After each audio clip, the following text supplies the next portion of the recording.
ಚಿನ್ನಿ ಮುದ್ದು ಬಂಗಾರ ಓನ ಮಾಡ್ತಿದ್ದೀಯಮ್ಮ.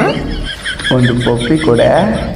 ಅವತ್ತು ಕೊಟ್ಟಿದ್ದಲ್ಲ ಮುದ್ದು ದೂದ್ ಪೇಡೆ ಥರ ಸ್ವೀಟಾಗಿತ್ತು. ಇವತ್ತು ಜಿಲೇಬಿ ಥರ ಸ್ವೀಟಾಗಿರಲಿ ಆ ಥರ ಪಪ್ಪಿ ಕೊಡೆ. ನೀನು ಕೂಡ ಮುತ್ತು ನಾನು ಶುಗರ್ ಬಂದೆ ಸತ್ತೋಗ್ಬಿಡ್ಬೇಕು ಆ ಥರ ಪಪ್ಪಿ ಕೊಡೆ. ಅಣ್ಣ ನನ್ನ ಕೈಲಿ ಆಯ್ತಾ ಇಲ್ಲ. ಅಯ್ಯೋ ಅಣ್ಣ ನಾನು ಸತ್ತೋದಂಗೆ ಆಗೋಯ್ತಾ ಇದ್ದೇನೆ. ಕೊಡ್ತೀನಿ ಕೊಡಮ್ಮ.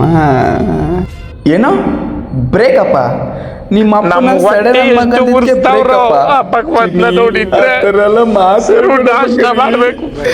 ನಿಂಗೆ ಬಿಟ್ರೆ ನಾನು ನೆಮ್ಮದಿ ಹಾಳು ಮಾಡ್ತಾನೆ. ಇವಂಗ ಕತ್ತಿ ಕಾಣಿಸ್ತೀನಿ ಇರೋ.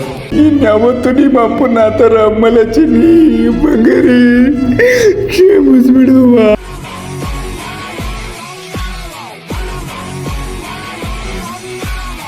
ಇದನ್ನೆಲ್ಲ ಕಣ್ಣಿಂದ ನೋಡಿ ಕಂಗಾಲಾಗ್ಬಿಟ್ಟಿದೀನಿ. ಬೇಕಣ್ಣ ಈ ಲೋಪರ್ ನನ್ ಮಗನ್ ತಲೆ ಬೇಕೇ ಬೇಕು. ಬಂಗಾರಿ ಬಾಯ್ ಬಾಯ್ ಟಾಟಾ. ಸಾಯ್ಬೇಕಾದ್ರು ಬಂಗಾರಿ ಅಂತ ಇವಾಗ ಹೇಳೋ ನೋಡೋಣ. ಚಿನ್ನು ಮುದ್ದು ಬಂಗಾರಿ ಅಂತ. ಈ ನನ್ನ ಮಗನಿಗೆ ಯಾವಾಗ ನೋಡಿದ್ರು ಲವ್ವು ಡವ್ವು ಬ್ರೇಕಪ್ಪು ಸೆಟಪ್. ಈ ನನ್ನ ಮಕ್ಕಳು ನಮ್ಮಂಥ ಸಿಂಗಾಸ್ನ ನೆಮ್ಮದಿಯಾಗಿರಕ್ಕೆ ಬಿಡಲ್ಲ. ಹೊರಗಡೆ ಅಂದ್ರೆ ಲವರ್ಸ್ ಕಾಟನೆ, ರೂಮಿಗೆ ಬಂದರೆ ಲವರ್ಸ್ ಕಾಟನೆ. ಏನು ನಮ್ಮಂಥ ಸಿಂಗಾಸ್ ನೆಮ್ಮದಿಯಾಗಿರ್ಬಾರ್ದ? ಇದ್ರೆ ನೆಮ್ಮದಿಯಾಗಿರ್ಬೇಕು, ಮಲಗಿದ್ರೆ ನೆಮ್ಮದಿಯಾಗಿ ಮಲಗಬೇಕು. ನನ್ನ ಮಗಂದು ಇದ್ರೆ ನೆಮ್ಮದಿಯಾಗಿರ್ಬೇಕು.